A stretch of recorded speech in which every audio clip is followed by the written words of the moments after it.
Hello, good morning, good morning. Ayan, dito na naman si Tito Doc and welcome sa AR Music Core. So, meron tayong yung body natin, yung lagi natin ginagamit.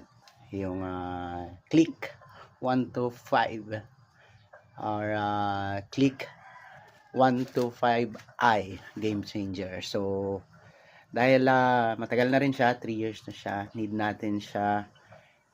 Ang problema niya is yung kanyang center stand. Sobrang tigas na. So, ang gagawin natin ngayon, i-repair natin siya, linisan natin siya, baklasin natin siya.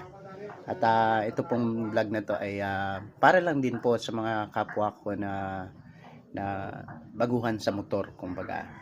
Hindi na kailangan dalhin sa shop. Kung alanganin ka, pwede nyo nang gawin sa bahay basta may tools ka lang na pambaklas. Yan, especially yung number 14 kung pinaka the best socket. Kung may ratchet ka, mas maganda. So tapos ang una natin gagawin ay babaklasin natin ang tambucho niya o yung muffler niya. Hindi ko na naipakita sa video, guys, pero nabaklas ko na. Sensya na, nabaklas ko na. Ito na siya. Ayan. So gamit ko ratchet.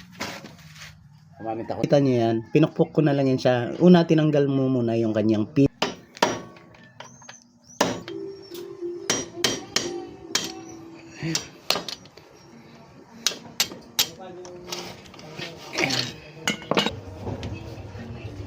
Okay. Tanggalan natin.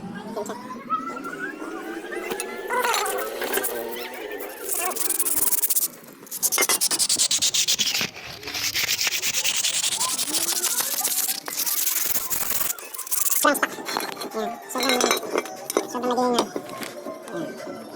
Kaya, for now, lilinisin na.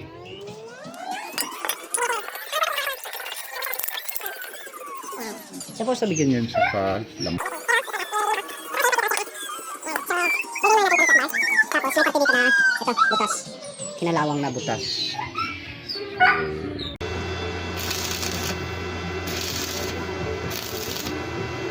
Alright guys, natapos na rin ang paggawa natin ng center stand. Ito na siya. Ayun. Okay.